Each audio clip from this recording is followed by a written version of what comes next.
नमो नमः छात्रों, स्वागत है आपका पुनः कक्षा 8 के संस्कृत वल्लरी नामक पुस्तक के पाठ 4 में। बच्चों, आज हम लोग पढ़ेंगे सुभाषितान।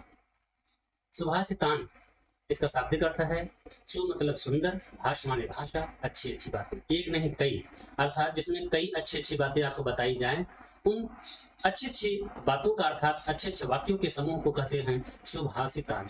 ठीक है बच्चों, आइए देखते हैं इसमें हमें क्या अच्छी अच्छी चीजें सीखने को मिलेंगी। तो बच्चों, इसमें लगभग पूर्ण रूपेण 6 श्लोक हैं। उन 6 श्लोकों में से हमें अपने जीवन में क्या करना चाहिए, कैसे रहना चाहिए, अपनों को कैसे पहचानना चाहिए, कैसे अपनों के साथ हमें व्यवहार करना चाहिए, आदि चीजें सीखने को मिलती है। बच्चों, विशेष करके अगर जो आप सुभाषित के श्लोक पढ़ते हैं, अगर उसे जीवन में भी उतारते हैं तो निश्चित ही आपको बहुत आगे तक सफलता मिलती है। तो आइए देखते हैं पहले श्लोक में क्या शिक्षा मिली हमें। पहला श्लोक है, उत्सवे व्यसने चैव दुर्भिक्षे राष्ट्र विप्लवे राजद्वारे श्मशाने च यह तिष्ठते सह बांधवः। यह मतलब जो, सह मतलब वो, मतलब यह जो तिष्ठति साथ दे, बैठे रहे, साथ निभाए, है ना।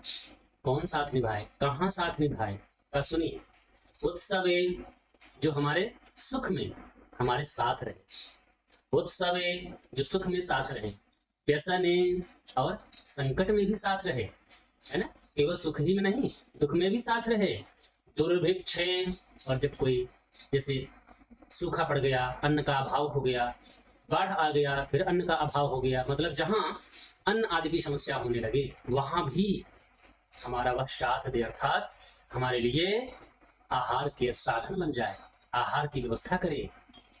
ऐसे विपत्ति में भी जो हमें हमारे परिवार के लिए, हमारे लिए जो खड़ा रहे, जो साथ दे। इतना ही नहीं, राष्ट्र विप्लवे, और राष्ट्र में बहुत बड़ा आफत, जैसे आप आज देखो वर्तमान समय में महामारी आई है ना, ऐसे कोरोना जैसी महामारी आ जाने पर, जैसे राष्ट्र में इस प्रकार की विपदा आने पर भी जो साथ न छोड़े। बच्चों, हम लोग देख रहे होंगे अक्सर इस समय किसी के यहाँ कोई विपत्ति पड़ जा रही है, कोई किसी से मिलने नहीं जा रहा है। क्यों? क्योंकि जानता है कि ऐसे विपदा में अगर हम कहीं जाएंगे तो कहीं हम खुद भी उसमें ग्रसित हो जाए। लेकिन जो अपना सच्चा है, जो अपना है, वह ये सब सोचेगा ही नहीं।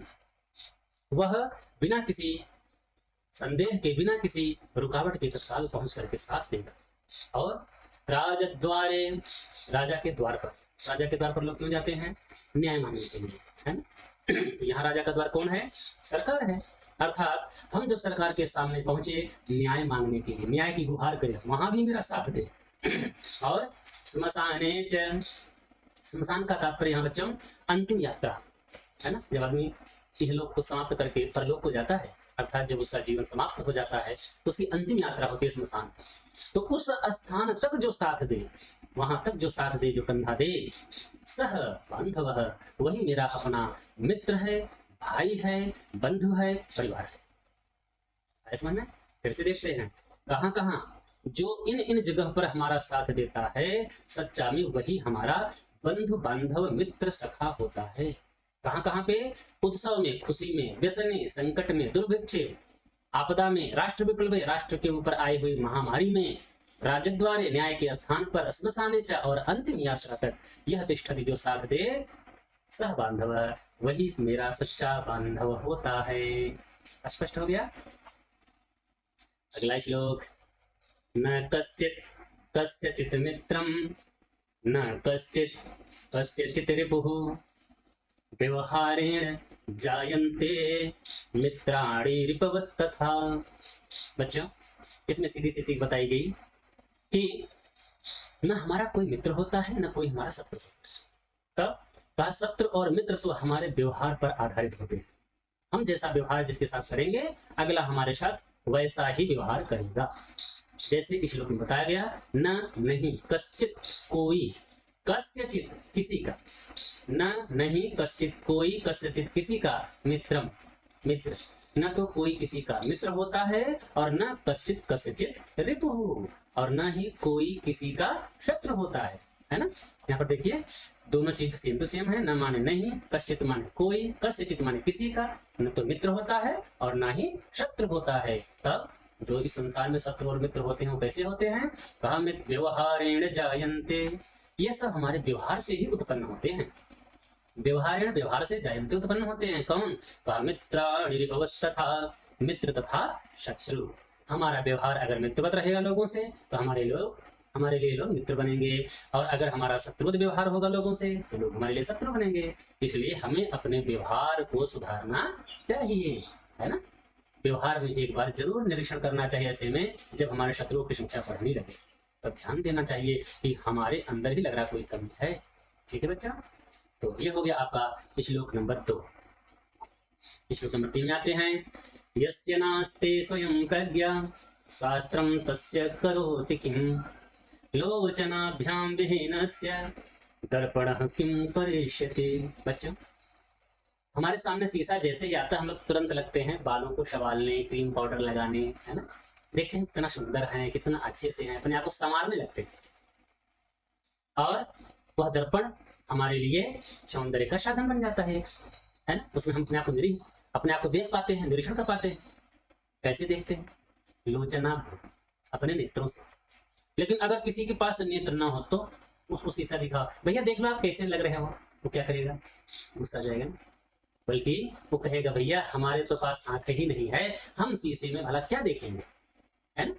तो ऐसे में यह बात यहाँ बतलाई जा रही है, क्या, यस्य जिसके पास नास्ति नहीं है, स्वयं माने अपनी, प्रज्ञा माने सद असद विवेचनी सा प्रज्ञा। हमारा किसमें अच्छाई है, हमारा किसमें भलाई है, हमारा किसमें अच्छाई नहीं है, हमारा किसमें बिगाड़ हो जाएगा, किसमें हमारी बुराई है, यह अच्छे बुरे का जिसके पास प्रज्ञा विवेक नहीं है, शास्त्रम तस्य करोति किम। शास्त्र में तो बहुत अच्छी अच्छी बातें लिखी हैं, लेकिन वह शास्त्र की बातें भी तस्य किम करोति, उसका क्या कर सकती है, अर्थात कुछ नहीं कर सकती। क्यों, क्योंकि शास्त्र की अच्छी अच्छी बातें उसको समझ में नहीं आ रही, उसको तो समझ में नहीं आ रहा कि हमारे लिए अच्छी है कि बुरी है। इसे हम अगर अपने जीवन में उतारेंगे तो इससे हमारा हित है या अहित है। जैसे बच्चों, कई बच्चे ऐसे होते हैं जो क्लास में आते तो हैं, ऑनलाइन क्लास जब होती है आते तो हैं, लेकिन बीच में छोड़ के चले जाते हैं, है ना।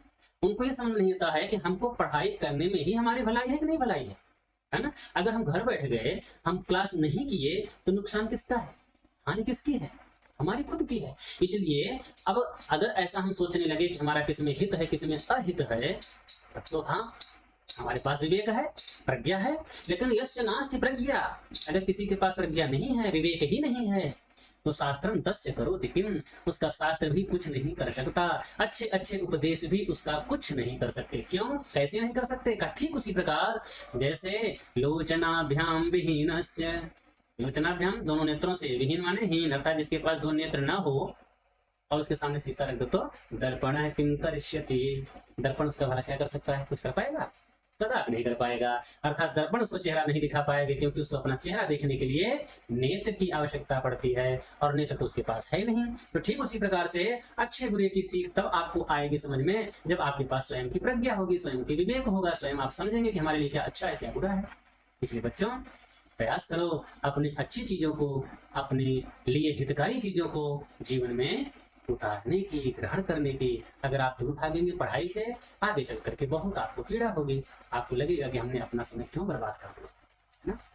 तब बेटा तब आपके हाथ में कुछ नहीं रहेगा। जैसे हाथ में कितना मुट्ठी बांधो, पानी कभी रुक पाएगा, वो गिर ही जाता है। ऐसा ही समय होता है, जब समय चला गया बेटा तो आप जीवन में कभी आगे नहीं बढ़ पाओगे। इसलिए समय के साथ चलने का प्रयास करना चाहिए, अपनी प्रज्ञा, अपने विवेक, अपनी बुद्धि को जागृत रखना चाहिए, अपना हित अहित जरूर विचार करना चाहिए। ठीक, अगला श्लोक ये हमारे ख्याल से बहुत बच्चों को याद भी होगा, जानते भी होंगे। अलसस्य कुतो विद्या, अविद्यस्य कुतो धनम, अधनस्य कुतो मित्रम, अमित्रस्य कुतः सुखम।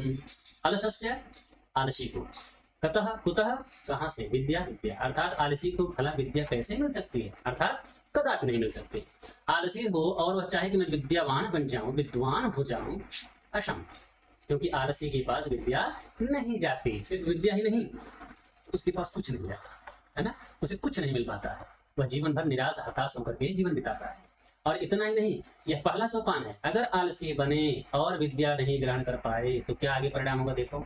आलस्य कुतो विद्या, आलसी को कोई विद्या नहीं प्राप्त हो पाती। और जब विद्या नहीं तो अविद्य से कुतो धनम, और अगर आपके पास विद्या नहीं है तो आपको धन अर्जन सुख पूर्वक नहीं हो पाएगा, है ना। अर्थात आप जीवन में धनहीन ही रहेंगे। और जब धनहीन रहेंगे तो अधनश्य कुतो मित्रम, जिसके पास धन नहीं होता ना उसका कोई सच्चा मित्र नहीं होता। बच्चों आप ध्यान देना, धन के लिए लोग पता नहीं कहां से देश गद्दारी कर जा रहे हैं, है ना। तो कितनी पावर होती है, इतनी शक्ति होती है धन में। माना पैसा सब कुछ नहीं, लेकिन पैसा बहुत कुछ है ना। तो यहाँ पर जिस पैसे की बात मैं कर रहा हूँ बच्चों, विद्यार्थी के लिए विद्या धन है, धनार्थी के लिए धन धन है, और पुण्यार्थी के लिए पूर्ण कर्म धर्म है, धन है। तो सबका अपना अपना स्थान पे धन होता है। इसलिए बच्चों इस समय आपके लिए विद्या रूपी धन ही सबसे बड़ा धन है, क्योंकि विद्या धन सर्वधन प्रधानम, है ना। तो वह धन आपको जरूर अर्जन करना चाहिए, है ना। अगर अधन से आपके पास धन नहीं, आप विद्या नहीं प्राप्त कर रहे हैं, तो कक्षा में आपको देखो सब निरादर करेंगे, कहेंगे जाओ पीछे बैठो, है ना। और अगर आप कक्षा में अच्छा स्थान बना रहे हैं, भैया मेरे पास बैठो ना, मुझे कुछ आपसे पूछना है, आपके पास 4 लोग घिरे रहेंगे, है ना। तो अधनुष्य को तो मित्र, जिसके पास धन नहीं बेटा उसका कोई मित्र नहीं होता। और अगर मित्र नहीं मिले बच्चे तो अमित्र कुतः सुखम, जिसके पास मित्र नहीं उसको कभी जीवन में सुख नहीं मिल सकता, है ना। जंगल में मोर नाचा किसने देखा, वो देखा नहीं। अगर आपके 4 लोग 10 लोग 8 लोग, है ना, आपके इष्ट मित्र लोग अगर ये नहीं है तो आप ढेर सारा सुख ही ले लें, खूब रसमलाई खाएं घर में बैठ के, कौन देखा, कोई जानेगा। लेकिन यही चीज जब आप 4 आदमी के बीच मिल करके शेयर करेंगे और लोगों के साथ सुख बांटेंगे तो आपकी ही ख्याति फैलेगी और लोग आपको वाह भाई वाह, वाह भाई वाह आपका नाम करेंगे, है ना। तो बच्चों सुख तब होता है जब अपनों का साथ मिलता है। अकेले जीवन में सुख नहीं होता। अकेले अगर सुख होता तो व्यक्ति कभी परिवार की चिंता ही न करता, कभी अपनों की चिंता न करता। परिवार के आगे बढ़ो, अपने प्रदेश अपने देश की चिंता न करता। लेकिन हमारे देश की चिंता करने वाला, हमारे प्रदेश की चिंता करने वाला जब वह धीरे धीरे आगे बढ़ता है तब उसके सभी लोग अपने हमेशा सुखी होने लगते हैं, अर्थात सबको सुख का अनुभव होने लगता है। तो बच्चों इस श्लोक से एक सीख मिली कि हमें सुख प्राप्त करना है तो हमें मित्र बनाने होंगे, और मित्र हमें प्राप्त करने हैं तो हमें धन लाना होगा, और धन हमें लाना है तो हमें विद्या प्राप्त करनी होगी, और विद्या लाना है तो आलस को दूर भगा देना होगा, है ना। आइए अगला श्लोक। अतिलोभो न कर्तव्यो लब्धम नैव परित्यजेत, अतिलोभै सर्वस्य नाशः भवति निश्चितम। अतिलोभो न कर्तव्य, अत्यधिक लालच नहीं करना चाहिए। बच्चों लालच बुरी बला है ना, लिखा मिलता है ना आपको, लालच नहीं करना चाहिए।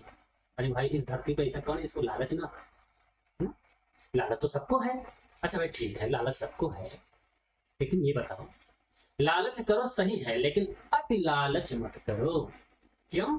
क्योंकि अति लालच से बहुत ही बड़ी हानि हो जाती है।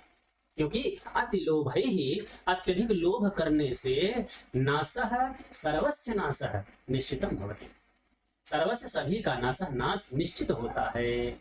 इसलिए अति लोभो न कर्तव्यो, अत्यधिक लोभ नहीं करना चाहिए। तब क्या करें? लब्धम नैव परित्यजेत, लब्धम जो प्राप्त हो उसको नैव परित्यजेत, उसको तिरस्कृत नहीं करना चाहिए, उसे त्यागना नहीं चाहिए, उसका अपमान नहीं करना चाहिए। अर्थात जो मिले उसमें संतुष्ट होना चाहिए, प्रसन्न रहना चाहिए, और अत्यधिक लालच नहीं करना चाहिए। ठीक है। एक छोटी सी कहानी बताऊं बच्चा। एक बार एक व्यक्ति हताश निराश रहता था, वह एक बाबा के पास गया। बाबा जी मैं जीवन में बहुत निराश हूँ, मुझे नहीं लगता कि मैं कभी जीवन में सफल हो पाऊंगा, क्या कोई यंत्र मंत्र तंत्र हो कुछ बताइए। बाबा जी ने कहा बेटा वो देखो मेरे उद्यान में कई फुलवारी है, अब तुम जाओ और जो सबसे अच्छी फूल हो, जो सबसे ज्यादा खिला हो, विकसित हो, वही फूल लेकर के आओ। लेकिन शर्त यह है आगे बढ़ने के बाद तुम्हें पीछे नहीं मुड़ना है। ठीक है। वह गया, देखा पहली क्यारी में देखा फूल थे अच्छे अच्छे खिले खिले सुंदर सुंदर फूल थे, लेकिन सोचा अगली क्यारी में देखते हैं, है ना।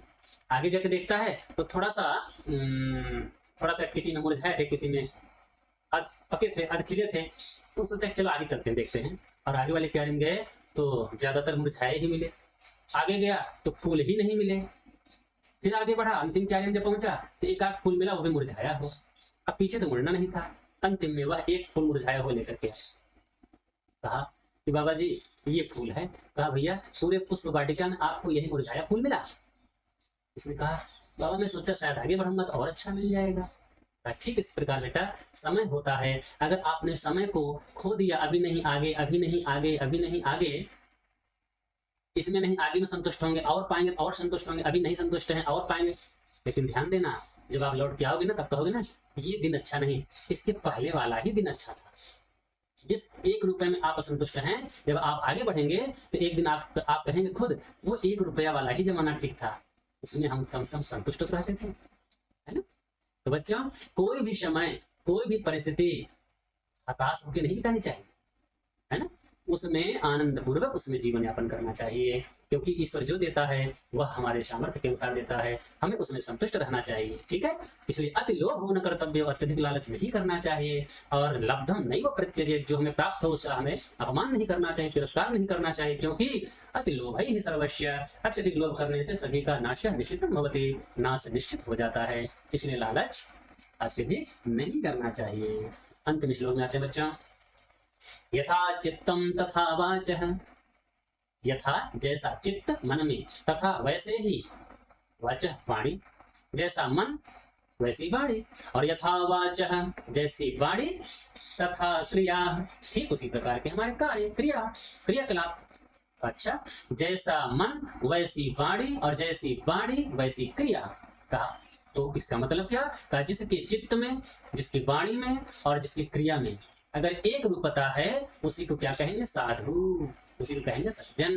का साधु नाम सज्जनों की एक रूपता ही पहचान है। सज्जन लोग अपने मन, वाणी और क्रिया में हमेशा एक रूपता रखते हैं। जो उनके मन में आ गया वही वो मुख से बोलते हैं, और जो मुख से बोल दिए वही वो क्रिया में भी करते हैं। अर्थात जैसे आजकल देखो बहुत ऐसे हैं जो कह तो देते हैं कि हम आपका इस समय आने पर साथ देंगे, लेकिन जब वो समय आता है तो वो भाग जाते हैं, है ना, भाग जाते हैं, तो बहुत लोग साथ छोड़ देते हैं।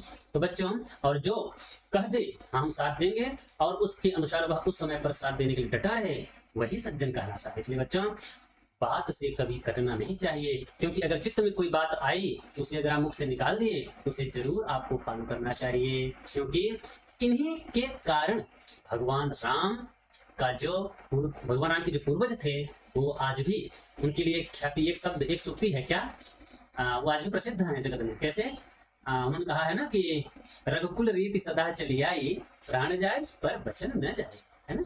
क्यों, क्योंकि जो उनके चित्त में आ गया और उसको उन्होंने कह दिया, उसे वो क्रिया करके रहेंगे, चाहे इधर से उधर हो जाए। यही सज्जनता की पहचान है। बच्चों, आपके मन में जो भाव आए, अच्छे भाव, उसी को व्यक्त करना। एक बच्चे ने कहा हमारे मन में आ गया कि हम अमुक बच्चे को हम मार देंगे, हम उसे को कह भी दिए कि हम उसको मारेंगे और जाकर उसको मार दें, क्या ऐसा करना चाहिए? तो बच्चों ऐसा करने से आपका अहित है। चित्त में वह बात लाओ जो आप कह सको, और जो कह सको उसे आप करो, और जिसे आप कर सको वही कहो। अब किसी को अगर आप मारने जाओगे तो क्या वो माला लेके खड़ा रहेगा क्या? और ऐसा चीज, ऐसे विचार मन में लाना ही क्यों, है ना? मन में नहीं लाना चाहिए ऐसे भाव। इसलिए अच्छे भाव मन में लाओ और अच्छी बात मुंह से कहो, और उस अच्छी बात को आप जरूर क्रियान्वित कीजिए। यही सज्जनता की पहचान है। तो फिर से देख लें, यथा जैसे चित्तम चित्त मन, तथा वाचा वैसे ही वाचा वाणी, यथा वाचा जैसी वाणी तथा क्रिया उसी प्रकार की क्रिया। चित्त में, वाणी में और क्रिया में एक रूपता सज्जनता की पहचान है। अर्थात हमारे मन, वाणी और क्रिया में हमेशा एक रूपता होनी चाहिए। अब ये कठिन शब्द है बच्चों, इनको आप ध्यान से देख लीजिए। अगर इसके बाद कोई आपको कठिन शब्द लगता है तो आप हमसे कमेंट करके पूछ सकते हैं। और देखो बच्चों, धन्यवाद।